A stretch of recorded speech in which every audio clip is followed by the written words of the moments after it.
Welcome back दोस्तों। अगर आप मेरे चैनल पर नए हैं तो चैनल को सब्सक्राइब करें और वीडियो पसंद आए तो लाइक करें। आइए चलिए मानवा की शुरुआत करते हैं। मानवा की शुरुआत में कोई कह रहा होता है, यह बहुत ठंड है, मेरा शरीर जम गया है। हम एक छोटी लड़की को देखते हैं जो कहती है, वो कैसी आवाज थी। वहाँ एक छोटा लड़का रो रहा होता है, उसकी आंखों से गिरती आंसू उस लड़की की आंखों में गिरती है। वो सोचती है कितनी खूबसूरत आंखें हैं, लेकिन क्यों।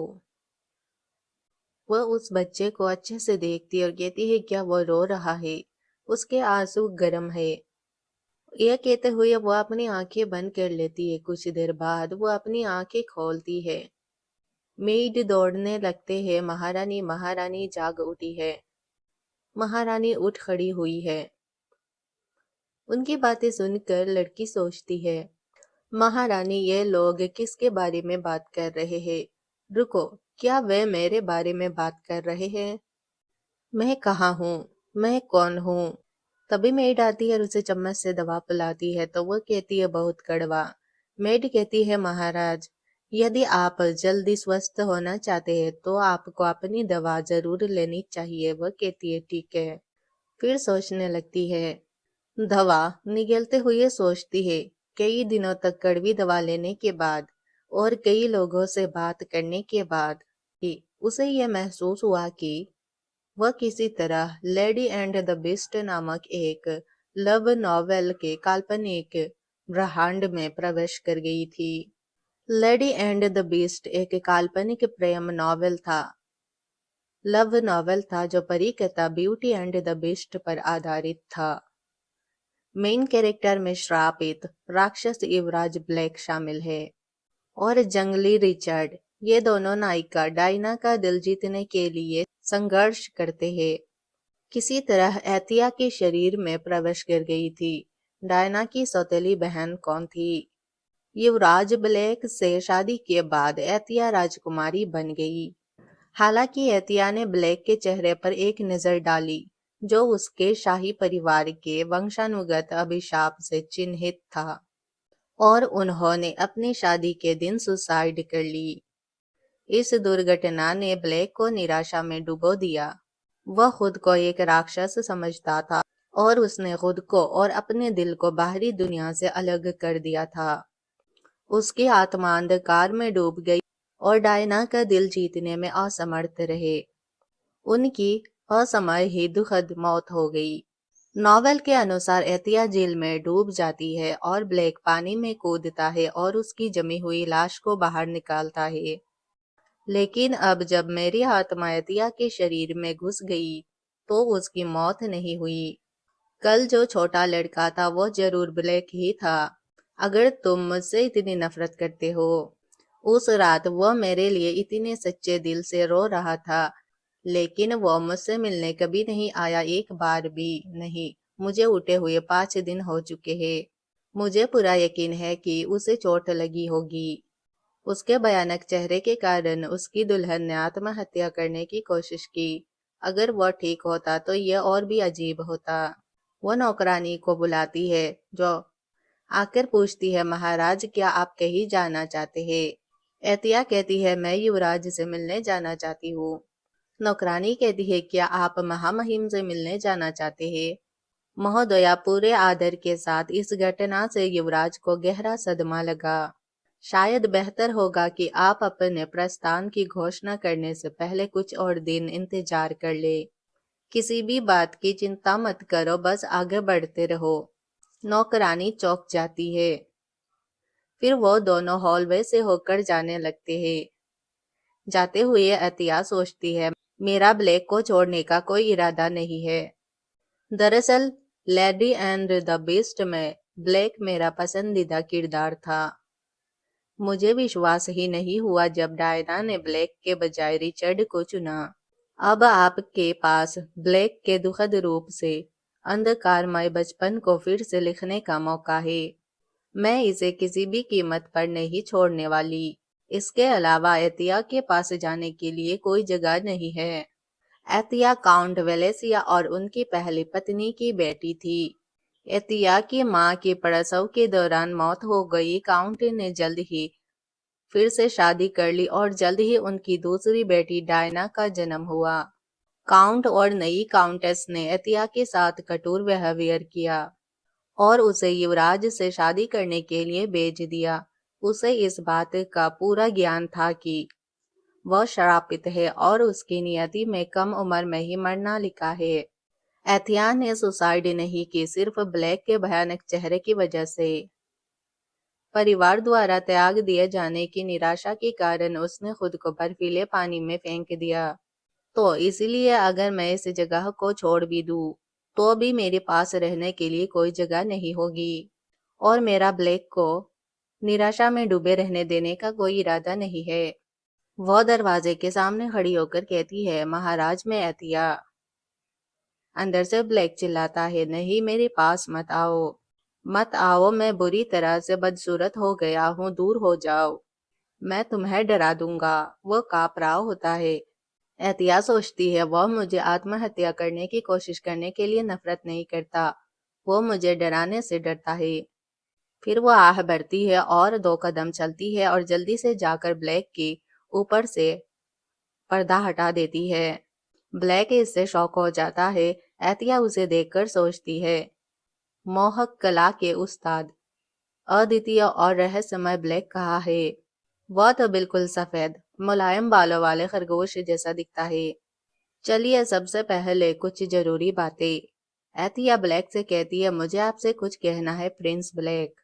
ब्लैक अपने आप को छिपाने लगता है, मगर एथिया उसके पास जाकर उसकी जो मुखौटा होता है उसे उतार देती है। तो ब्लैक कहता है, अरे तुम्हारी हिम्मत कैसे हुई, देखो मत। एहतिया ब्लैक को समझाते हुए ये कहती है, क्यों नहीं, आप बेहद खूबसूरत है महाराज। जिससे ब्लैक दयनीय चेहरा बनाता है। एहतिया कहती है, मैंने कभी किसी को नहीं देखा, आप इतनी खूबसूरत है, मैं भी उतनी ही खूबसूरत हूँ। यह कहते हुए वह मुस्कुराती है। ब्लैक उसके चेहरे की तरफ देखता रहता है। एहतिया सोचती है, मैं यह बात आपको दिलासा देने के लिए नहीं कह रही हूँ, यह सच है। उसके चेहरे का बाया हिस्सा शायद उसके पारिवारिक श्रापित अभिशाप के काले घेरों से ढका हुआ है, लेकिन उसकी विशाल आंखें, राजसी नाक, कोमल होठ और आकर्षक ठुड्डी सभी देवताओं की तरह हैं। यह निस्संदेह एक खूबसूरत चेहरा है और जब आप डायना से मिलेंगे तो आप अपने श्राप से आजाद हो जाएंगे। एक बार जब ब्लैक के चेहरे से श्राप का निशान मिट जाएगा, उन्हें महाद्वीप का सबसे सुंदर पुरुष बताया जाएगा। आज भी उसका चेहरा कितना सुंदर है। ब्लैक कहता है, लेकिन तुम मुझसे नफरत करते हो। एतिया कहती है, मैं तुमसे नफरत नहीं करती महाराज, मैं इसे क्लियर कर देना चाहती हूँ। मैं सुसाइड करने की कोशिश नहीं कर रही थी। मैं फिसल गई और गलती से झील में गिर गई। फिर वो सोचती है, खैर यह बात पूरी तरह सच नहीं है। अपने मंगेतर की चेहरे पर पड़े धब्बों को देखकर एतिया ने सचमुच सदमे से सुसाइड कर ली थी। हालांकि मैंने यह दिखावा करने का फैसला किया है कि यह एक दुर्घटना थी, क्योंकि अब मैं एथिया हूँ। अगर मैं होती तो मैं ब्लैक के चेहरे की वजह से कभी भी झील में नहीं कूदती। ब्लैक कहता है, आप सच बोल रहे हो। एतिया कहती है, मैंने सुना है कि तुमने मुझे डूबने से बचाया। मैं यहाँ आपको मेरी जान बचाने के लिए धन्यवाद देने आई हूँ। ब्लैक कहता है, क्या आप सचमुच आभारी है? एतिया कहती है, हाँ महाराज, मैं आपका आभारी हूँ, क्यों ना हूँ, जब आपने मेरी जान बचाई। ब्लैक रोने लगता है और रोते हुए कहता है, मैंने सोचा था तुमने खुदकुशी कर ली मेरी वजह से। एतिया हंसती और कहती है, मुझे वैसा क्यों करना चाहिए, मेरे पास जीने का सब कुछ है, मैंने तुमसे शादी कर ली है। ब्लैक भी रोते हुए कहता है, मुझे लगा था कि तुम मुझसे नफरत करोगे आपकी जान बचाने के लिए, इसीलिए तो मुझे तुमसे मिलने से डर लग रहा था। एतिया सोचने लगती है, वह बहुत परेशान रहा होगा उन 5 दिनों के दौरान जब मैं बेहोश थी। एहतिया ब्लैक को कहती है, नहीं प्रिंस ब्लैक। वो ब्लैक को गले लगाती और कहती है, मेरे प्यारे पति, मैं आपको बहुत पसंद करती हूँ। इसीलिए प्लीज किसी भी बात की चिंता ना करें। ब्लैक रोने लगता है और कहता है, मैं चाहता हूँ कि आप। एतिया मन ही मन सोचती है, ब्लैक तुम बूढ़े झूठे हो, आपको मेरी छोटी बहन पसंद है।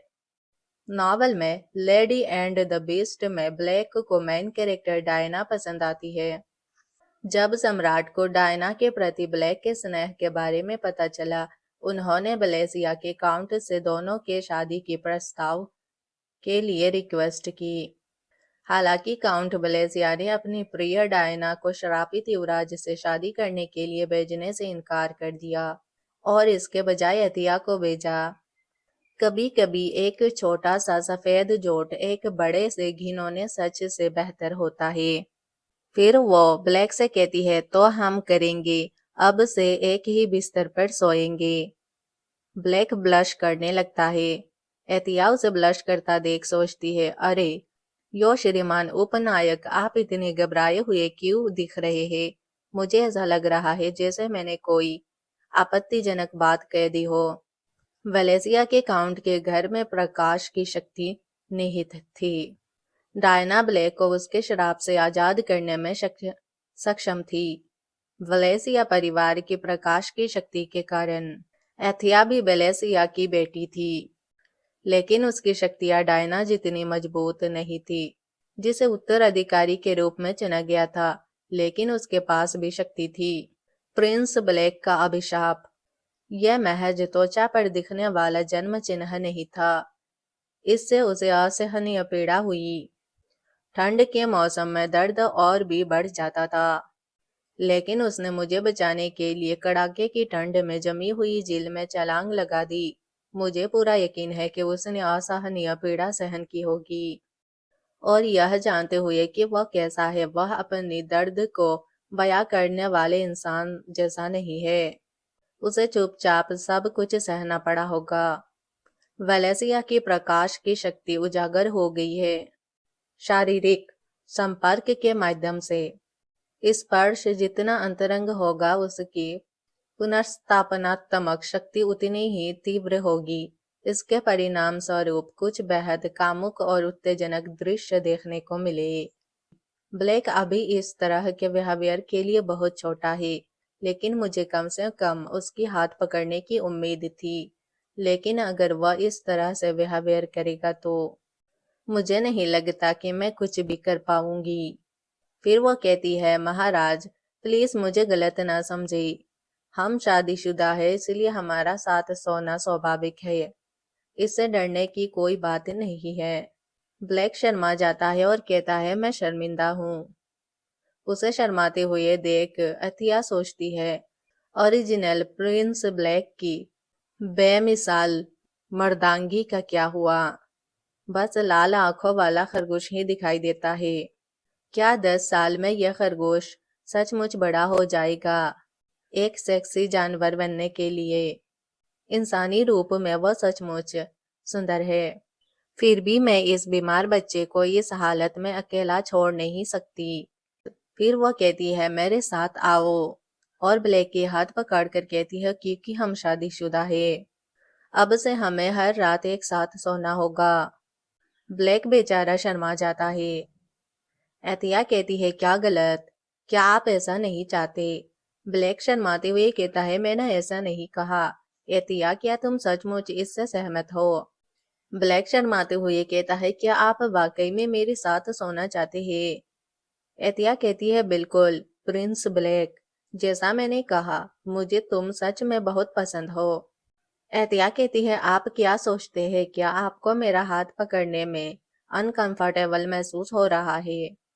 वो सोचती है, क्या वो प्रकाश की उस शक्ति को महसूस कर सकता है जो उसे उसके अभिशाप से आजाद कर रही है? ब्लैक बस उसे देखता रहता है। नॉवेल के अनुसार ब्लैक के श्राप का दर्द तब कम हो जाता था जब वो और डायना एक साथ एक दूसरे के हाथ पकड़ते थे। क्योंकि मैं वलेसिया हूँ, इसीलिए मेरे स्पर्श का भी कुछ प्रभाव होना चाहिए, लेकिन ऐसा लगता नहीं है कि ये काम कर रहा है। मुझे कोई बदलाव नजर नहीं आ रहा, क्योंकि मैं किसी तरह इस ब्रह्मांड में प्रवेश कर चुकी हूँ। मैं वास्तव में ब्लैक के दर्द को कुछ हद तक कम करना चाहती हूँ। मुझे लगता है मेरी अपनी शक्तियाँ काफी मजबूत नहीं है। फिर वह ब्लैक का हाथ छोड़ देती है। ब्लैक उसे पकड़ते हुए कहता है, नहीं मत जाओ। वह उसे गले से लगा लेता है और कहता है, एथिया आपका हाथ कितना अच्छा और गर्म है, तो प्लीज मुझे छोड़कर मत जाओ। वह दयनीय आंखों से एतिया की तरफ देखता है।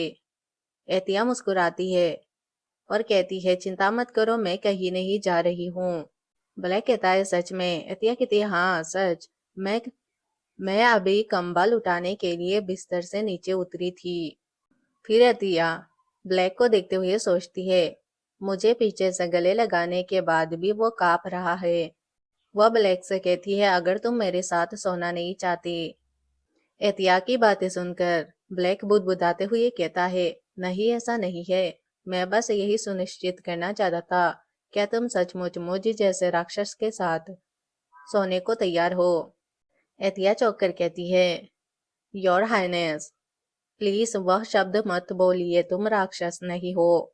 वह दोनों थोड़ी देर के लिए एक दूसरे को घूरते हैं। फिर अतिया कहती है, क्या मैंने तुम्हें नहीं बताया था? मुझे लगता है कि तुम बहुत खूबसूरत हो। आप राक्षस होने से बहुत दूर है। इतना ही नहीं, एक दिन तुम्हारा श्राप जरूर टूटेगा। ब्लैक कहता है, क्या मेरा श्राप टूट जाएगा? एतिया कहती है, हाँ, मैं इस बारे में निश्चित हूँ। जब आप 18 साल के हो जाएंगे तो आपका श्राप टूट जाएगा और आप सदा सुखी जीवन व्यतीत करेंगे। तब तक प्लीज मजबूत रहे और दूसरों की बातों को नजरअंदाज करे। ब्लैक उसे देखता है और कहता है, जब मैं 18 साल का हो जाऊंगा। एतिया सोचती है, वेलेसिया परिवार में जिस तरह एक सदस्य हमेशा प्रकाश की शक्ति का उत्तराधिकारी और रक्षक बनता है, जराथिलियन शाही परिवार में भी एक इंसान को हमेशा पारिवारिक अभिशाप विरासत में मिलता है। बहुत समय पहले साम्राज्य के प्रथम राजा फिलिप प्रकाश की देवी के प्रेमी बन गए थे। अपने स्नेह के प्रतीक के रूप में प्रकाश की देवी ने फिलिप को अपनी कुछ शक्तियां प्रदान की। इसी शक्ति के बल पर फिलिप ने एक विशाल साम्राज्य स्थापना की। हालांकि फिलिप के सम्राट बनने के बाद उसने प्रकाश की देवी के साथ विश्वासघात किया और उसे एक दूसरी महिला से प्यार हो गया। गुस्से में प्रकाश की देवी ने फिलिप के वंशजों पर श्राप दिया, एक ऐसी चीज जिसे कभी तोड़ा नहीं जा सकता और जो अंत तक काल तक पीढ़ी दर पीढ़ी चलती रहेगी। शापित उत्तराधिकारी के चेहरे पर काले जन्म चिन्ह होंगे, जो धीरे धीरे और दर्दनाक तरीके से पूरे शरीर में फैल जाएगा और अंततः मृत्यु का कारण बनेगा। बड़े होने से पहले ही सभी की मौत हो जाएगी, यहाँ तक कि ब्लैक भी मौत के कगार पर पहुंच जाता है उनके 18th जन्मदिन की रात। लेकिन जब वह डायना से मिलता है तो वह शराब से आजाद हो जाता है। फिर एतिया ब्लैक से कहती है, मैं वादा करती हूँ तुमसे, तुम जेराथिलियन अभिशाप से कभी हारोगे नहीं। प्रे करके मरने की आशा करूँ। यह सुनकर ब्लैक भड़क जाता है और कहता है, ऐसा मत करो, फिर कभी ऐसा मत कहना। एथिया, तुम्हें कभी नहीं मरना चाहिए। अगर मैं मर भी जाऊं तो भी तुम्हें जीना होगा। एथिया कहती है, चिंता मत करो, मैं नहीं मरूंगी और ना ही आप ऐसा करेंगे राजकुमार ब्लैक, इसीलिए चिंता मत करो। ब्लैक ब्लश करते हुए आंखों में आंसू भरे रोने वाले चेहरा बनाता है तो एथिया कहती है, मेरा बच्चा, प्यारा पति थोड़ा बड़ा रोने वाला बच्चा है। तो ब्लैक कहता है, मैं रोने वाला बच्चा नहीं हूँ। एहतिया कहती है, हाँ आप ही हैं। वो फिर जोर जोर से रोने लगता है और कहता है, मैं नहीं। तो एहतिया कहती है, तो फिर मेरा रुमाल इतना गीला क्यों है? ब्लैक चिल्लाकर रोते हुए कहता है, मैं रोने वाला बच्चा नहीं हूँ। फिर एहतिया उसे संभालती और कहती है, ठीक है, कोई बात नहीं, सब कुछ ठीक हो जाएगा। और वो उसका पीठ थपथपाती है, चिंता मत करो। और दोनों एक साथ सो जाते हैं। सुबह हो जाती है और एतिया अपने आंखें खोलती है। वह ब्लैक को देखते हुए सोचती है, क्या उसने पूरी रात मेरा हाथ थामे रखा, वह कितना प्यारा है। फिर ब्लैक मुस्कुराते हुए आंखें खोलता है तो एतिया कहती है तुम क्यों हंस रहे हो? ब्लैक कहता है क्योंकि मैं बहुत खुश हूँ। एतिया कहती है क्यों? तो ब्लैक कहता है क्योंकि आप मेरे बगल में लेटे हुए हैं। तो एतिया सोचती है मैं तुम्हें हमेशा इस तरह मुस्कुराने पर मजबूर कर सकती हूँ। मैंने अगले कुछ दिन ब्लैक के साथ बिताए। एक बात जो मैंने देखी वह यही थी कि ब्लैक अपने कमरे से बाहर नहीं निकला जब तक कि यह बिल्कुल जरूरी ना हो। वह खाना कमरे में खाता है और पढ़ाई भी कमरे में ही करता है। एक अजीब बात भी देखी उनके खान पान की आदतों के बारे में। फिर नहीं, धुंधला काले रंग, बहुत ज्यादा हरा मुरझाया हुआ और भी ज्यादा हरी सब्जियां। लगातार 3 दिनों तक हर खाने के दौरान धुंधला काले रंग, लंगड़ा मुरझाया हुआ, बस सलाद के पत्ते ही परोसे गए थे। मेनू लगभग हर दिन एक जैसा ही होता है। यह वही सूप है जो कल था। फिर वो ब्लैक से कहती है प्रिंस ब्लैक, आप किस तरह का खाना पसंद करते हैं? ब्लैक कहता है मुझे सब कुछ पसंद है। तो एतिया कहती है क्या आपको मांस और मछली खाना पसंद है? ब्लैक कहता है हाँ। एतिया सोचती है ठीक है, तो ब्लैक शाकाहारी नहीं है। वह श्रापित हो सकता है लेकिन उस पर खान पान संबंधी कोई प्रतिबंध नहीं है। तो फिर हमेशा मुरझाया हुआ सलाद और बचा हुआ खाना ही क्यों परोसा जाता है? इसके अलावा एक ही कारण हो सकता है, कर्मचारियों को उस राक्षस युवराज के लिए कोई सम्मान नहीं है। ब्लैक युवराज हो सकते हैं और मैं उनकी पत्नी हो सकती हूँ, लेकिन हम युवा और शक्तिहीन हैं। नौकर खुलेआम हमारा अपमान कर रहे हैं। वर्तमान लॉर्ड चैम्बरलेन का नाम ब्राउन है, मार्किस हैमेल का सबसे बड़ा बेटा। वह हद से ज्यादा आगे बढ़ गया है। फिर ब्लैक कहता है क्या हुआ एतिया, क्या तुम्हें खाना पसंद नहीं आया? एतिया कहती है नहीं नहीं, खाना ठीक है। और सोचती है चिंता करने की कोई जरूरत नहीं है ब्लैक। फिर वो नौकरानी को बुलाती है और कहती है खाने के बाद प्लीज लॉर्ड चैम्बरलेन से मेरे कमरे में आने का रिक्वेस्ट करे, मुझे उनसे कुछ पूछना है। नौकरानी के जाने के बाद एहतिया ब्लैक को खाना खिलाते हुए कहती है ब्लैक इन भुने हुए मशरूमों को चखड़ देखिए। ब्लैक कहता है मुझे मशरूम में कोई खास दिलचस्पी नहीं है। एहतिया कहती है आपको इन्हें जरूर खाना चाहिए, यह आपके स्वास्थ्य के लिए अच्छे है। इसके बाद वह उसे एक बाइट खिलाती है और कहती है इसे सिर्फ पानी के साथ मत निगलिए, निगलने से पहले इसे चबाकर खा लीजिए। मशरूम खाकर ब्लैक बहुत खुश होता है और कहता है आपका हाथ कितना अच्छा और गर्म है। जब भी मैं तुम्हारा हाथ पकड़ता हूँ मुझे अच्छा लगता है एथिया। एतिया खुश होकर कहती है मुझे बहुत खुशी है, आप बाकी बचे मशरूम खा लो। ब्लैक कहता है ठीक है। एतिया अपने हाथ को देखते हुए सोचती है अगर मेरा हाथ ब्लैक को दिलासा देता है, क्या इसका मतलब यह है कि मुझ में भी प्रकाश की कुछ शक्ति है?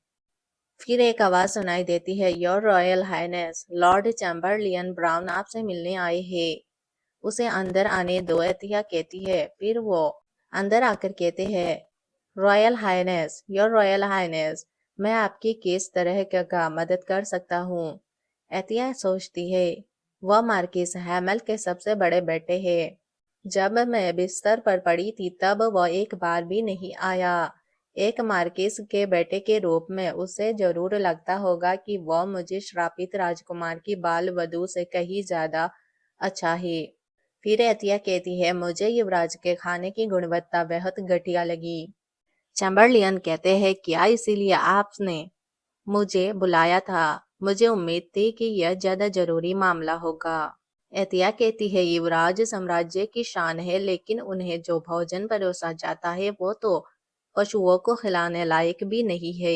अगर ये मामूली मामला नहीं है तो मुझे नहीं पता कि क्या है। चैम्बरलियन कहते हैं साम्राज्य का प्रकाश। योर रॉयल हाइनेस, आप इस क्षेत्र में नए हैं, इसीलिए शायद आपको इस बात की जानकारी नहीं होगी युवराज के परिवार के भरण पोषण के लिए अलग रखा गया बजट बहुत ज्यादा नहीं है। महामहिम सम्राट हमें पर्याप्त धनराशि नहीं देते, तो हम क्या कर सकते? एतिया सोचती है, दरअसल झूठा शायद युवराज के लिए बहुत ज्यादा धनराशि विलासिता की अनुमति नहीं देती है, लेकिन मुझे यकीन है कि यह खाने की मेज पर मांस उपलब्ध कराने के लिए पर्याप्त है। फिर वो कहती है, मैं समझती हूँ। चैम्बरलेन कहते हैं, कितनी राहत मिली। मुझे डर था कि आपको कम उम्र के कारण आप सिचुएशन को समझ नहीं पाएंगे। मुझे बहुत खुशी है कि महाराज समझदार साबित हुए। एतिया कहती है, मैं आपको आपके कर्तव्य से आजाद करती हूँ।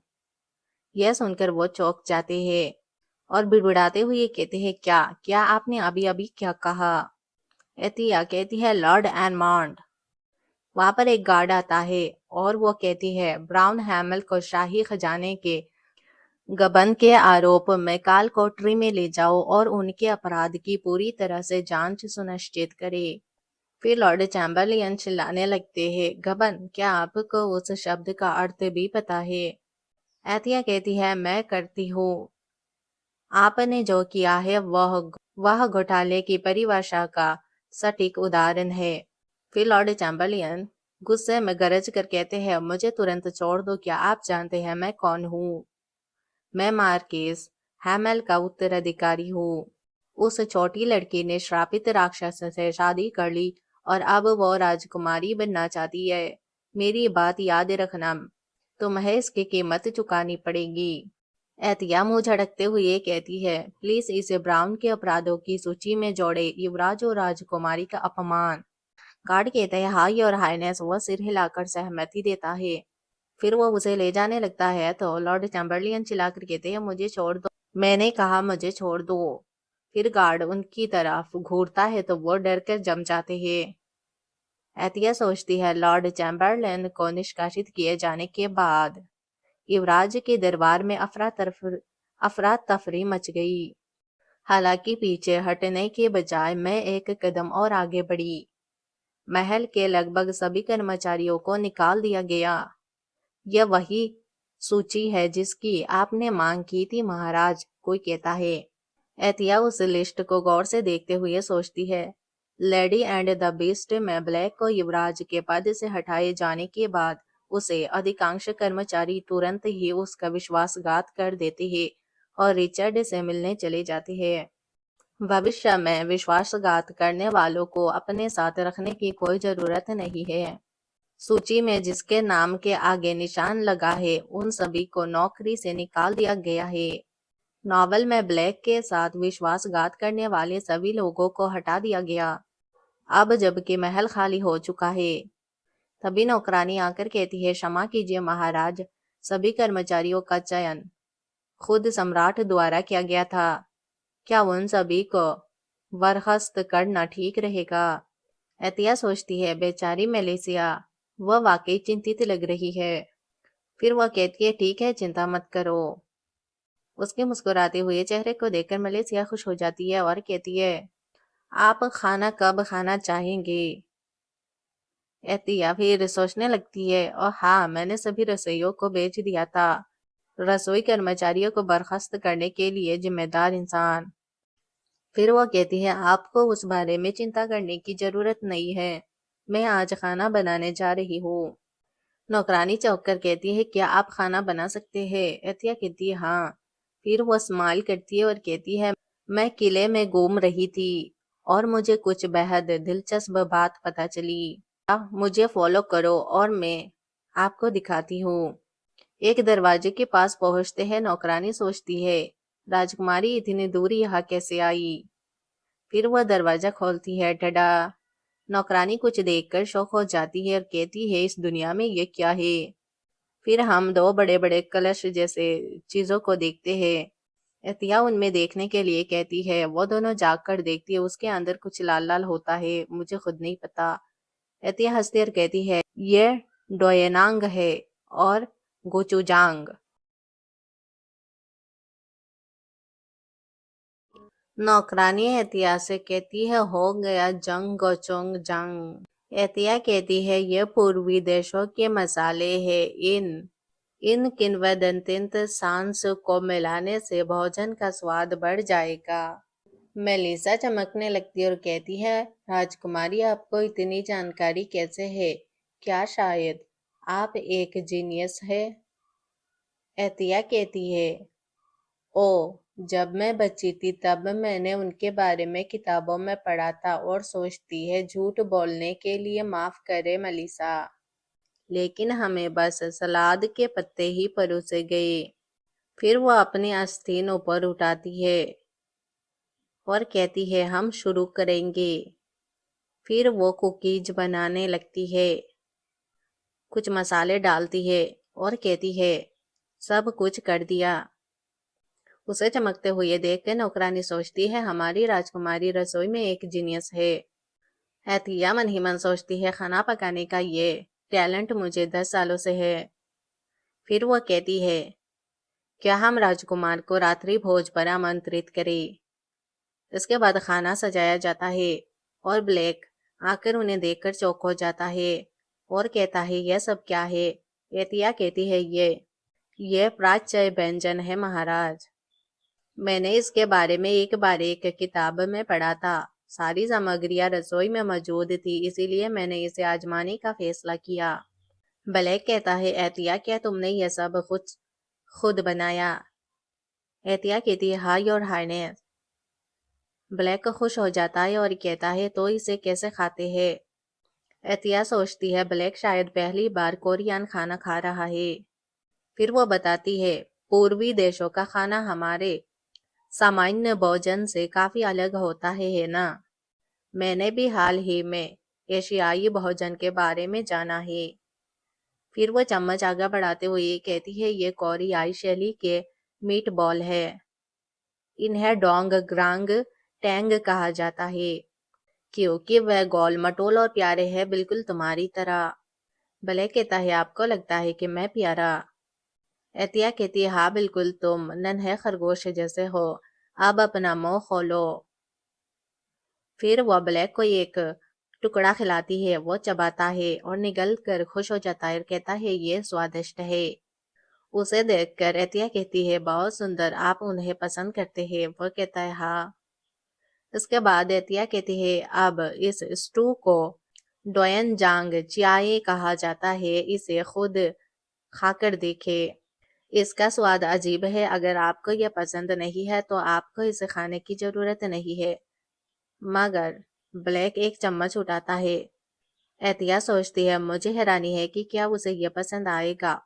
उसने शायद इससे पहले कभी ऐसा स्वाद नहीं चखा होगा। ब्लैक चमकता है और चमकते हुए कहता है यह अच्छा है। यह मेरे पूरी जिंदगी में खाई गई सबसे स्वादिष्ट चीज है। फिर एतिया कहती है तो मैं इसे आपके लिए अक्सर बनाऊंगी। वह कहता है हाँ। मुस्कुराते हुए एतिया सोचती है ऐसा लगता है जैसे मैं अपने पति के बजाय एक छोटे बेटे के साथ हूँ, लेकिन यह बिल्कुल ठीक है। ब्लैक को उसके अभिशाप से आजाद होने के लिए उसे डायना से प्यार हो ही जाएगा। मैं उसके साथ ही रहूंगी। उसे खुश करो और उसके बड़े होने तक उस पर नजर रखना। जब वो बड़ा हो जाएगा तो मैं उसे छोड़ दूंगी। मैं ब्लैक को बचाना चाहती हूँ सचमुच, लेकिन मेरे पास उसे उसके श्राप से आजाद करने की शक्ति नहीं है। मेरी भूमिका उसकी रक्षा करना है जब तक उसकी मुलाकात डायना से नहीं होती। ओरिजिनल नॉवेल के आधार पर ब्लैक को अपने बचपन के दौरान 3 त्रासदियों का सामना करना पड़ा। सबसे पहले उसे परिवार का अभिशाप विरासत में मिलता है। दूसरी घटना में उनकी दुल्हन एतिया शादी के दिन आत्महत्या कर लेती है और अंत में वह दर्द सहता है। उनके पिता सम्राट तेंस्टन की मौत। जब सम्राट तेंस्टन का मौत हो जाता है, उनके छोटे भाई ड्यूक ऑफ कार्सिल अगले सम्राट बनते हैं। नॉवेल का main character Richard duke of Carlisle का नाजायज बेटा है। ब्लैक के चाचा ने अपने भतीजे से सम्राट की उपाधि छीन ली और वह श्रापित लड़का जो अभी भी छोटा है और कमजोर था, उसे एक दक्षिणी द्वीप में निर्वासित कर दिया जाता है, जहां उसे एक भयानक बचपन का सामना करना पड़ता है। ब्लैक को यह अभिशाप मेरे एथिया के शरीर में प्रवेश करने से बहुत पहले ही विरासत में मिल गया था। इस मामले में मैं उनकी मदद करने के लिए कुछ नहीं कर सकती। हालांकि सम्राट तैनस्टॉन की मौत अभी भी भविष्य में होनी बाकी है। अगर मैं कोशिश करूं तो शायद मैं इसे रोक सकूं। ब्लैक के शादी समारोह के बाद सम्राट अराजकता की घाटी में चले गए। मुझे उसके लौटने तक यही धैर्यपूर्वक इंतजार करना चाहिए। बाद में पता चला कि ब्लैक को कोरियाई खाना बहुत पसंद था। उसने महज शिष्टाचार वर्ष पसंद करने का दिखावा नहीं किया। एतिया सोचती है यह सच्ची धृष्टता है, वह सच में इंजॉय कर रहा है इन खाने को। मैं कोरियाई खाना बिल्कुल पारंपरिक तरीके से बनाना चाहती हूँ। इसके लिए मुझे एक भट्टी और एक कड़ाही की जरूरत होगी। इस देश में अपेक्षाकृत उन्नत भट्टे हैं। मुझे लगता है कि मैं एक परिपक्व कोरियाई कड़ाही का चित्र बनाऊंगी और सुनार से मेरे लिए एक बनाने के लिए कहूंगी। एक बार कढ़ाई बन जाए तो मैं उससे महल के रसोई घर में भट्टी बनाने के लिए कहूंगी। अब कढ़ाई रखने के लिए सबसे अच्छी जगह कौन सी होगी? मुझे हैरानी है कि यह काम करेगा। यह कौन को माप कर यह देखना कि क्या वो माप जो कर ही रही होती है तभी कोई बुलाता है, आप यहाँ पर क्या कर रहे हैं? वो चौंक कर पीछे पलटती और कहती है, अरे तुमने मुझे डरा दिया। तभी वह लड़का हाथ बढ़ाकर कहता है, मैं माफी चाहता हूँ, मेरा इरादा आपको डराने का नहीं था। फिर अतिया को याद आता है घनी बाहें, तराशा हुआ जबड़ा, गर्दन पर निशान और जंगली जानवर जैसी धधकती लाल आंखें। सहज रूप से जानती थी रिचर्ड, यह यंग लड़का, वह लेडी एंड द बीस्ट का हीरो होना चाहिए। रिचर्ड कार्सील। रिचर्ड कहता है, बहुत दिनों बाद मिले एथिया। एथिया सोचती है रिचर्ड सम्राट के छोटे भाई ड्यूक ऑफ कार्सील के दूसरे बेटे थे। क्योंकि श्रापित ब्लैक की नियति दुखद युवावस्था में मृत्यु की थी, ड्यूक और उनके बेटे सिंहासन के उत्तराधिकार क्रम में अगले स्थान पर थे। रिचर्ड की मां एक गुलाम थी, इसीलिए स्वाभाविक रूप से उसे उत्तराधिकार की पंक्ति से बाहर रखा गया था। हालांकि वह महत्वाकांक्षी था। उसने एक एक करके अपने प्रतिद्वंदियों को बाहर कर दिया और अंततः सिंहासन पर जीत हासिल की। नॉवेल के अंत की ओर रिचर्ड ब्लैक को रास्ते से हटाने के लिए डायना का इस्तेमाल करता है। नहीं, मैं ऐसा नहीं होने दूंगी। सम्राट तैनस्टन की मौत अचानक नहीं होगी और ब्लैक को इससे वंचित नहीं किया जाएगा। मैं इसकी अनुमति नहीं दूंगी। फिर वह कहती है, और आप यहाँ क्यों आए हैं? रिचर्ड कहता है, आपने अपनी शादी के पहले दिन से ही काफी हंगामा मचा दिया था। मैंने सुना है कि आपने लगभग सभी अदालती कर्मचारियों को नौकरी से निकाल दिया है। एतिया सोचती है, इस तरह मैंने महल में आपके द्वारा भेजे गए सभी जासूसों को खत्म कर दिया। इससे आपको जरूर गुस्सा आया होगा। फिर वो कहती है, तुम्हारा क्या मतलब है? रिचर्ड कहता है, आपने कुछ ज्यादा ही जल्दबाजी कर दी और ये आपके सामान्य स्वभाव के बिल्कुल विपरीत था। एतिया कहती है, आप कहते हैं कि मैं जल्दबाजी? रिचर्ड कहता है, हाँ। हैमल परिवार को महामहिम सम्राट का पूरा विश्वास और भरोसा प्राप्त है। आपने उसके सबसे बड़े बेटे को कालकोठरी में भेजकर जल्दबाजी की। दरबार के सभी कर्मचारियों का चयन खुद महामहिम द्वारा किया गया था। उन्हें इस तरह त्याग देना उचित नहीं था। एतिया सोचती है, वह आपके और आपके परिवार के जासूस थे और तुम मुझे उपदेश देने की हिम्मत करते हो। फिर वह रिचर्ड से कहती है, हम अपने साथ अविश्वसनीय लोगों को नहीं रख सकते। रिचर्ड कहता है, आपने अपने से कमतर लोगों से व्यवहार करते समय सहनशीलता की जरूरत होती है। आप उनकी वफादारी हासिल नहीं कर सकते यदि आप उन्हें अचानक अपनी सनक के कारण बाहर निकाल देते हैं। एतिया कहती है, मुझे लगता है कि आप अपनी सीमा पार कर रहे हैं माय लॉर्ड। इससे आपका कोई लेना देना नहीं है। अगर आपके पास कहने के लिए कुछ और नहीं है तो प्लीज चले जाए। रिचर्ड कहता है, क्या आप अब भी नाराज है? क्या तुम अब भी इसीलिए रूठ गए हो क्योंकि मैंने तुम्हारा प्यार स्वीकार करने से इनकार कर दिया था? एहतिया मन ही मन सोचती है, यह सब क्या बकवास है। फिर रिचर्ड कहता है, एहतिया मुझे पता है कि तुम मुझे पसंद करती हो। मुझे माफ करना कि मैं आपके स्नेह का जवाब नहीं दे सकता। जैसा कि आप जानते हैं मैं एक नाजायज बेटा हूँ। अगर मैं तुमसे शादी का प्रस्ताव रखूं तो मैं सम्राट की अवहेलना करूंगा। उसकी बकवास बातें सुनकर एथिया को गुस्सा आने लगता है। वो सोचती है, तो क्या तुम अपने प्रेमियों को इसी तरह लुभाओगे, उनका इस्तेमाल करोगे और फिर उन्हें छोड़ दोगे? धूर्त छोटा कमीना। रिचर्ड कंधे उचकाते हुए कहता है, प्यारी दयालु एथिया, तुम मेरी नाजुक दुविधा को समझती हो है ना? उसकी बातों से एथिया को और ज्यादा गुस्सा आने लगता है। वो सोचती है, मुझे पता है कि तुम मुझे पसंद करते थे। एथिया यहाँ आकर अपना मानसिक संतुलन खो बैठी।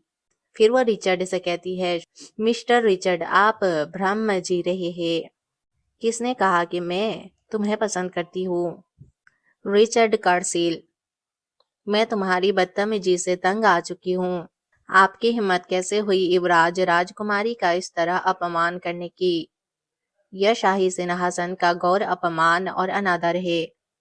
रिचर्ड चौंक जाता है और एतिया के हाथ पकड़ने की कोशिश करता है। कहता है, क्या तुम अभी तक मुझसे गुस्सा हो? तभी वहां पर ब्लैक आ जाता है और उसका हाथ पकड़ लेता है और गुस्से में कहता है, रुको, क्या तुम्हें नहीं दिख रहा कि एतिया नाखुश है?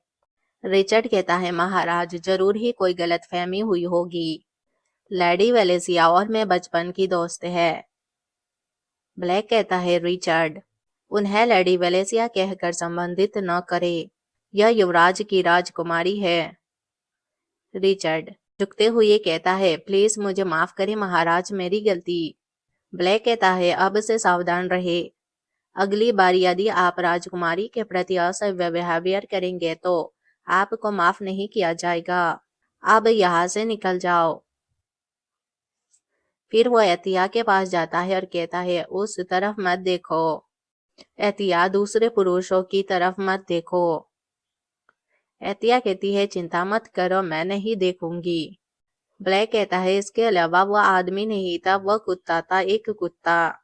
एहतिया भड़क जाती है और कहती है, हाँ बिल्कुल कमीना, उसकी हिम्मत कैसे हुई यह सोचने की कि मैं उसे पसंद करती हूँ? वह जरूर पागल होगा। ब्लैक कहता है, तो आपको यह पसंद नहीं है? रिचर्ड बहुत फेमस है। एहतिया गुस्से में कहती है, मुझे इसे चिकनी चुपड़ी बातें करने वाले लोगों से नफरत है। फिर वह मुस्कुराती और कहती है, मुझे खरगोश जैसे दिखने वाले प्यारे लड़के पसंद है। जिससे ब्लैक बहुत ज्यादा खुश होता है और उसके हाथों में अपना चेहरा रगड़ने लगता है। एतिया सोचती है, मुझे ऐसा लग रहा है जैसे मेरा सारा गुस्सा पिघल रहा हो। फिर वह ब्लैक से कहती है, योर हाइनेस, आपको किस तरह की लड़कियां पसंद है? वह कहता है, मुझे तुम पसंद हो एतिया। एतिया कहती है, नहीं, मेरा मतलब आपको किस तरह का पसंद है? ब्लैक चमकते हुए कहता है, एतिया, तुम मेरी पसंद की तरह हो। फिर वो उसे गले लगाता है और कहता है, मुझे जिसकी जरूरत है वह आप है। जिस पर एतिया स्माइल करती है कुछ। एतिया कहती है, मैं भी आपके बारे में ऐसा ही महसूस करती हूँ, योर हाइनेस। इसके बाद हम एतिया को कमरे में देखते हैं, जो कहती है, ठीक है, उसी तरह जो मुझे पसंद है। हम ब्लैक को किताबें पढ़ते हुए देखते हैं। वह पूछता है, क्या बात है एतिया? एतिया स्माइल करते हुए कहती है, आज से मैं आपको नहाने में मदद करूंगी। जिससे ब्लैक घबरा जाता है और कहता है, शायद बाद में। वहां से बचने की कोशिश करता है मगर एतिया उसे पकड़ लेती है और कहती है, मैंने तुम्हारे लिए नहाने का पानी तैयार कर दिया है। ब्लैक हिचकिचाते हुए कहता है, नहीं, अगर तुम मेरे शराब से संक्रमित हो जाओगे तो क्या होगा? वो कांपने लगता है तो एतिया कहती है, ऐसा नहीं होगा। ब्लैक कहता है, नहीं, आप दुख के शिकार हो सकते हैं। फिर बताया जाता है, ऐसी अफवाह थी कि जो कोई भी श्रापित चिन्ह को देखेगा, ये छुएगा, वो भी श्रापित हो जाएगा या उस पर दुर्भाग्य आ पड़ेगा। इसीलिए श्रापित उत्तराधिकारी बाहर कदम नहीं रख सका और उन्हें दक्षिणी द्वीपों में निर्वासित कर दिया गया था। ब्लैक को भी अपने से पहले के सभी श्रापित पूर्वजों की तरह उसकी उपाधि से वंचित कर दिया जाना चाहिए था, और जैसे ही वे निशान दिखाई दिए उन्हें शाही महल से निर्वासित कर दिया गया।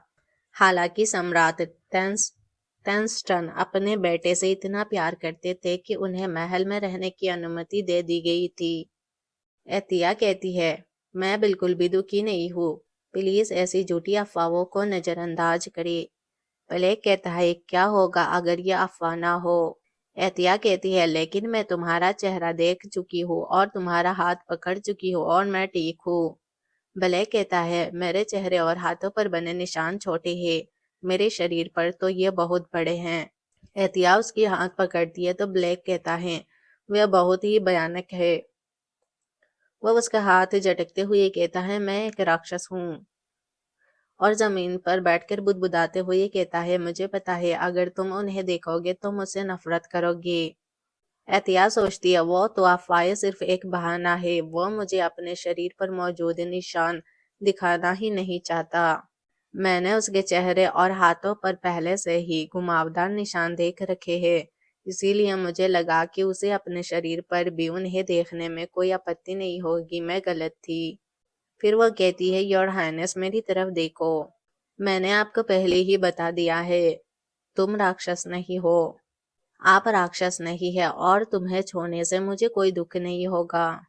जब से मैंने तुमसे शादी की है मैं खुश हूँ हर एक दिन।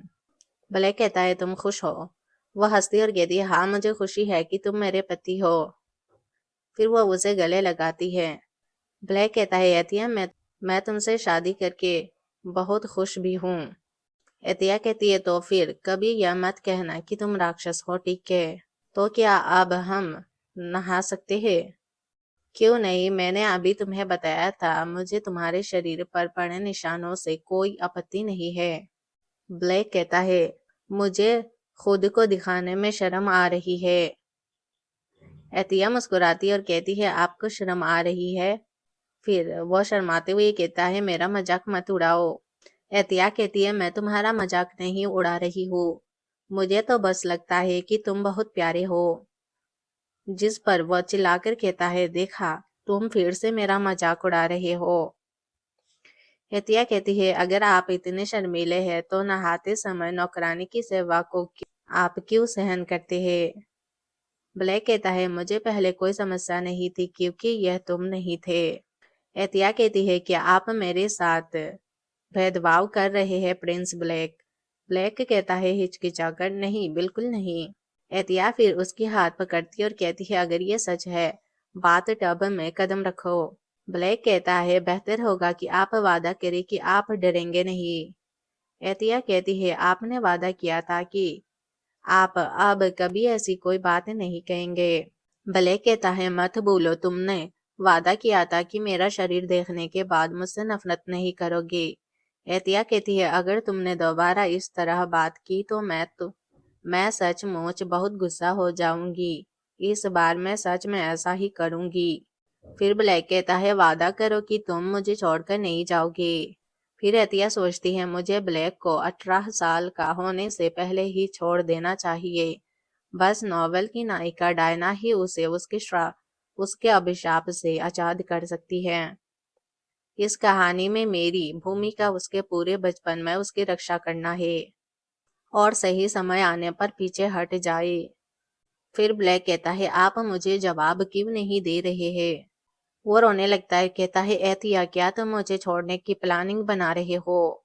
एतिया कहती है, नहीं, बिल्कुल नहीं, और मन ही मन सोचती है, मुझे झूठ बोलना पड़ रहा है, इसके लिए मुझे माफ करिए। फिर वो मुस्कुराती और कहती है, मेरे प्यारे खरगोशपति के बिना मैं कहाँ जाऊंगी? और सोचती है, लेकिन यह एक सफेद झूठ है। फिर वो ब्लैक को संभालते हुए कहती है, मैं वादा करती हूँ, अब यही मेरा घर है, चलो नहाने चलते हैं, हम नहीं चाहते कि पानी बिल्कुल ठंडा हो जाए, है ना? इसके बाद ब्लैक अपने कपड़े उतारता है, सीन कट होती है और हम रिचर्ड को देखते हैं जो सोच रहा होता है, हमने युवराज के घर में जितने भी जासूस भेजे थे उन सभी को भेज दिया गया है। एतिया ने सभी प्रमुख दरबारी और नौकरों को बर्खास्त कर दिया। मेरे पिता ड्यूक ऑफ कार्सिल और मेरे सौतेले भाई फ्रैंक इस बात से बेहद नाराज थे कि उनकी सारी प्लानिंग महज एक 10 साल की बच्ची ने नाकाम कर दी। ब्लैक को स्नान कराने में सहायता करने वाली नौकरानी एक प्रमुख मुखबिर थी। उसे नौकरी से निकाल देना बहुत ही दुर्भाग्यपूर्ण था। हालांकि मेरे पास अभी भी एक कारगर चाल बाकी है। युवराज राजकुमारी एथिया एथिया मुझे बहुत प्यार करती थी और उस भोली भाली लड़की ने अपनी भावनाओं को छिपाने की जहमत भी नहीं उठाई। अकेले और हताश एक छोटे बच्चे को बहकाना कितना आसान था। अगर मैं युवराज राजकुमारी को अपनी कठपुतली की तरह इस्तेमाल कर सकता, वह 10 अन्य जासूसों की क्षमता से भी ज्यादा प्रभावी होगी। इसीलिए मैं महल के उस हिस्से में गया था जहां युवराज रहता है।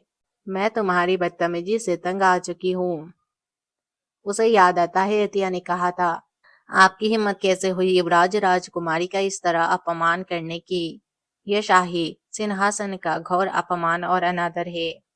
लेकिन चीजें प्लानिंग के अनुरूप नहीं हुई। ब्लैक आ गया, युवराज भी बदल गए हैं। उसने न केवल मुझ पर अपनी ताकत का इस्तेमाल किया, उसमें कुछ तो मौलिक रूप से अलग है। एथिया की उपस्थिति का उस राक्षस पर जरूर ही प्रभाव पड़ा होगा। अक्षमता एथिया, यह बहुत आकर्षक प्रतीत होता है। मैं उसे चाहता हूँ। फिर हम एथिया को देखते हैं जो सोच रही होती है, मुझे जरा भी हैरानी या डर नहीं दिखाना चाहिए। वो कहती है, तुम इतने दुबले क्यों हो? अब चलिए पानी में चलते हैं, मैं नहीं चाहता कि तुम्हें सर्दी लग जाए। इसके बाद वह उसकी त्वचा पर साबुन लगाते हुए सोचती है, श्रापित घुमावदार रेखाएं उसके नन्हे शरीर के आधे हिस्से को ढक लेती है। वह सिर्फ 8 साल का है। नॉवेल के अनुसार जैसे जैसे निशान फैलते हैं, ब्लैक को अपने शरीर की गहरी परतों में असहनीय दर्द का सामना करना पड़ता है। बेचारी नन्ही बच्ची, तुमने कितना कष्ट सहा होगा। ब्लैक पलटता है और कहता है, छूना नहीं मुझे, अगर आपको संक्रमण हो जाए तो क्या होगा? एतिया कहती है, मैं नहीं करूंगी, और अगर तुमने एक बार और ऐसा कहा तो मुझे सच में बहुत गुस्सा आएगा। जिससे ब्लैक उदास हो जाता है। फिर एतिया गुनगुनाने लगती है और कहती है, रुबाई डब डब मेरे प्यारे पति का गोल मटोल पेट। जिससे ब्लैक चौंक जाता है और कहता है, मेरा पेट निकला हुआ नहीं है।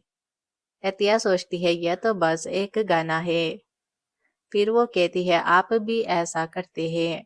यह थोड़ा सा बाहर निकला हुआ है क्योंकि मैंने अभी अभी खाना खाया है, ब्लैक कहता है। एतिया कहती है, देखो ये थोड़ा बाहर निकला हुआ है। फिर ब्लैक रौंदू सी शक्ल बनाकर कहता है, तो फिर मैं अब रात का खाना नहीं खाऊंगा। एतिया कहती है, तो फिर तुम्हारी लंबाई नहीं बढ़ेगी और मैं हमेशा तुमसे लंबा रहूंगी। तो ब्लैक कहता है, अरे नहीं, अब मुझे क्या करना चाहिए? मुस्कुराती हुई एतिया कहती है, मैं तो बस मजाक कर रही थी, तुम्हारा पेट निकला हुआ नहीं है तो खूब सारा खाना खाओ, ठीक है? तब आप लंबे और आकर्षक बन सकते हैं। उसकी बातें सुनकर ब्लैक खुशी से उछल पड़ता है और कहता है, ठीक है, मैं खूब सारा खाना खाऊंगा ताकि मैं बड़ा और मजबूत हो सकूं। एतिया मुस्कुराती है। तो ब्लैक कहता है, हाँ, जल्द ही मैं तुमसे बड़ा और ताकतवर हो जाऊंगा। फिर महल का सीन दिखाया जाता है। एक आवाज आती है, ये क्या है? कमरे के अंदर कोई कह रहा होता है, एक गिफ्ट रिचर्ड की तरफ से। यह हमारी एतिया होती है, जिसे एक लेटर मिलता है जिसमें लिखा होता है, कल जो कुछ हुआ उसके लिए मुझे बहुत दुख है, प्लीज इसे मेरी क्षमा याचना के प्रतीक के रूप में स्वीकार करे, ब्ला ब्ला ब्ला।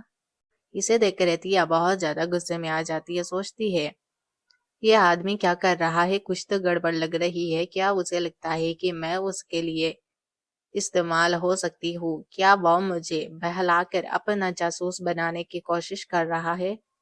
मुझे लगा था कि मैंने उस दिन अपनी बात बहुत क्लियरली कह दी थी। लगता है वह अभी भी भ्रम में है। मलीसा, क्या आप प्लीज इन्हें वापस भेज सकते हैं?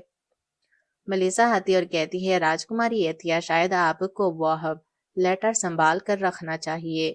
एतिया हाथ हिलाकर कहती है, नहीं, लेटर भी लौटा दो, इस तरह वह मेरे इरादों को लेकर कंफ्यूज्ड नहीं होगा। मेलिसा कहती है, जैसा आप चाहे महारानी, मैं समझती हूँ। फिर एतिया सोचती है, मुझे उम्मीद है कि वह अपनी बुरी प्लानिंग को छोड़ देगा। महाराज, सर रिचर्ड ने आपको और गिफ्ट भेजे हैं। योर हाइनेस, सर रिचर्ड की और ये लेटर भेजा गया है, प्लीज उन्हें उसे लौटा दे। फिर कोई कहता है, योर हाइनेस, सर रिचर्ड ने एक और गिफ्ट भेजा है। एतिया कहती है, मैंने कहा इन सब को वापस भेज दो। वहाँ एक नौकर खड़ा होता और कहता है, good morning your highness, sir Richard. तो एतिया कहती है, हंस, मैंने तुमसे कहा था कि मुझे बताने की कोई जरूरत नहीं है, बस उन्हें वापस भेज दो। नौकर घबरा कर कहता है, मैं यही करने वाला था महोदया, लेकिन इस बार उन्होंने एक अनमोल खजाना भेजा है। फिर एक बॉक्स दिखाया जाता है जहाँ एक अंगूठी होती है। यह एक अंगूठी है जिसमें जलपरी की सांस की खुशबू जड़ी हुई है। इसे देखकर एथिया बहुत ज्यादा शौक होकर सोचती है, क्या बकवास है। फिर वो सोचती है, मरमेड्स ब्रेथ एक मन्ना स्टोन है जिसमें समुद्र की शक्ति समाहित है। पूरी दुनिया में इसकी संख्या मात्र कुछ ही है। लेडी एंड द बीस्ट में रिचर्ड ने डायना को वह जलपरी की सांस वाली अंगूठी दी थी। उसने मुझे ये क्यों दिया? ये तो डायना को मिलना चाहिए। मुझे अपना जासूस बनाने की चाह में वह अपना दिमाग खो बैठा है। नॉवल में इसे पूरी दुनिया के सबसे खूबसूरत डायमंड में से एक बताया गया है। मुझे जिज्ञासा तो है, लेकिन मैं देखूंगी नहीं। कौन जाने रिचर्ड क्या कर रहा है। मैं उसके जाल में नहीं फंसने वाली। फिर वो नौकर से कहती है, मैं इसे देखना नहीं चाहती। तुम उसे बता देना कि मैं उसे मन्ना स्टोन से बरी खान भी स्वीकार नहीं करूंगी। इसीलिए उसे अपना और मेरा समय बर्बाद करना बंद कर देना चाहिए। फिर एतिया कही जाती है और कहती है, मलेशिया, एडमंड, जल्दी आओ, वह वही होना चाहिए। मलेशिया जाते हुए कहती है, योर हाइनेस, क्या आप प्लीज थोड़ा धीरे चल सकते हैं। एतिया गुनगुनाते हुए कहती है, पहली बार महल परिसर दौड़ने को लेकर बेहद एक्साइटेड हूँ। वो एक जगह पहुंचते हैं जहां पहुंचकर वो बहुत ज्यादा चमकने लगती है। सोचती है, आखिरकार लोहार। वो लोहार के पास जाती है और अपना डायग्राम दिखाते हुए कहती है, यह वह कड़ाही है जिसे मैं अपने हिसाब से बनवाना चाहती हूँ। क्या आपको लगता है कि आप यह कर सकते हैं? तो लोहार हंसते हुए कहता है, मैं इसे आजमाऊंगा योर हाइनेस, मेरी भट्टी से मैं कुछ भी बना सकता हूँ। एतिया उसे धन्यवाद देती है तो वो आदमी खुश होता है और कहते हैं, मुझे खुशी है योर हाइनेस। इसके बाद वो जाने लगते हैं। जाते हुए मेलिसा एतिया को कहती है, योर हाइनेस, क्या कोई और जगह है जहां आप जाना चाहेंगे? एतिया कहती है, नहीं, चलिए अब महल में वापस चलते हैं। जाते हुए एतिया सोचती है, ब्लैक शायद सोच रहा होगा कि मैं कहाँ हूँ और मेरे लौटने का इंतजार कर रहा है। शाम का समय हो जाता है और एतिया हॉलवे से जा रही होती है और ब्लैक आकर उससे गले मिलता है और कहता है, क्या आपको शहर में अच्छा समय बिताने का मौका मिला? एतिया कहती है, जी हाँ, शुक्रिया, मेरा दिन अच्छा बीता। फिर ब्लैक कहता है, क्या आज कोई इंसान या कोई बात आपको परेशान कर रही थी? एतिया कहती है, बिल्कुल नहीं, क्या आपको मेरी चिंता थी? ब्लैक कहता है, हाँ, रात काफी हो चुकी थी और तुम घर नहीं आ रहे थे। एतिया उसे इस तरह देखकर सोचती है, मुझे खुशी है कि मैं तुरंत महल लौट आई। फिर वह ब्लैक से कहती है, अब क्यों ना हम आपका मास्क उतार दे। मुझे पूरा यकीन है कि आपको काफी ज्यादा आराम महसूस होगा। ब्लैक चमकते हुए कहता है, एतिया, तुम हमेशा मुझसे कपड़े उतारने को कहती हो, अब तुम मुझसे मास्क भी उतारने को कह रही हो। एतिया जम जाती है और सोचती है, अब तो तुम किसी घटिया नॉवेल के नायक की तरह बात कर रही हो। लोगों को गलतफहमी हो सकती है। फिर वो कहती है, क्यों नहीं, अपने पति का सुंदर चेहरा देखकर मुझे हमेशा खुशी होती है। ब्लैक खुश हो जाता है और कहता है, एतिया, तुम्हें देखकर मुझे भी हमेशा खुशी होती है। फिर एतिया खुश हो जाती है और कहती है, तो क्या आप हम दोनों के अकेले होने पर अपना मास्क उतारेंगे? ब्लैक हामी बढ़ता है। तो एतिया सोचती है, आज वो इतना भावुक क्यों लग रहा है। फिर वो पूछती है, प्रिंस ब्लैक, क्या मेरी अनुपस्थिति में कुछ हुआ था? ब्लैक कहता है कुछ भी नहीं। तो एथिया कहती है क्या आपको यकीन है?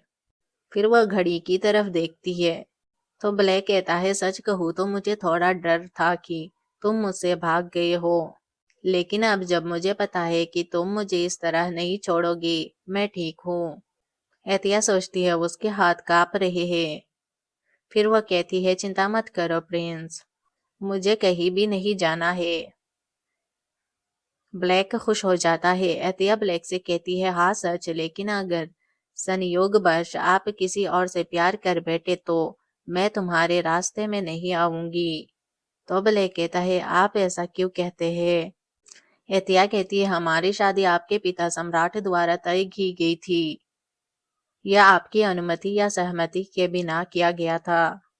बाद में जब तुम बड़े हो जाओगे आपको शायद पता चले कि आप किसी और से प्यार करते हैं। ब्लैक कहता है नहीं एतिया, मैं हमेशा तुमसे तुमसे ही प्यार करूंगा और सिर्फ तुमसे ही। एतिया कहती है महाराज जब आप बड़े हो जाएंगे और अपने श्राप से आजाद हो जाएंगे तो आप सबसे आकर्षक राजकुमार बन जाएंगे। दुनिया भर की खूबसूरत महिलाएं आपसे प्यार कर बैठेगी। ब्लैक कहता है आप दुनिया की सबसे अच्छी खूबसूरत लड़ी है। एतिया कहती है शायद अभी के लिए, लेकिन बड़े होने पर आप अपना थॉट बदल सकते हैं। वो मुस्कुराती और कहती है आप अभी भी जवान है इसलिए। ब्लैक कहता है एथिया तुम मेरी एक लौती पत्नी हो और मैं प्रिंस ब्लैक आपका एक लौता पति हूँ। मुझे किसी और लेडी की जरूरत नहीं है, किसी संयोग से भी नहीं। क्या आपको किसी दूसरे पुरुष की जरूरत महसूस होती है? एतिया कहती है नहीं बिल्कुल नहीं, मुझे बस आप ही चाहिए योर हाइनेस। फिर वह सोचती है डायना ही दुनिया की एकमात्र ऐसी इंसान है जो ब्लैक को उसके अभिशाप से आजाद कर सकती है। सफेद झूठ बोलना बहुत अच्छा लगता है, लेकिन मुझे हद पार नहीं करनी चाहिए। ब्लैक उसे गले लगाता है और कहता है मुझे पता है मैं स्वार्थी हो रहा हूँ, लेकिन क्या आप प्लीज मेरे साथ रह सकते हैं? क्या सिर्फ मेरी मौत तक ज्यादा समय नहीं लगेगा?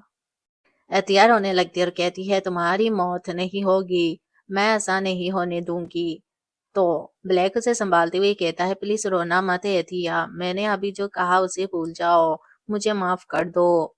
एतिया कहती है आपकी कमीज गंदी हो रही है। तो ब्लैक कहता है ठीक ठाक है, अपने आंसू पोंछो। तभी एक गार्ड आता है और कहता है महामहिम महाराज महल लौट आए हैं, यानी कि ब्लैक के पिता, इतिहास का सबसे शक्तिशाली सम्राट सम्राट टेंस्टन महल में लौट आया है। और इसी के साथ दोस्तों हमारी मानवा यहीं पर खत्म होती है। अगर आपको इसकी दूसरी पार्ट देखनी है तो प्लीज मुझे कमेंट करें। वीडियो पसंद आए तो शेयर और लाइक करें। मिलते हैं, बाय बाय।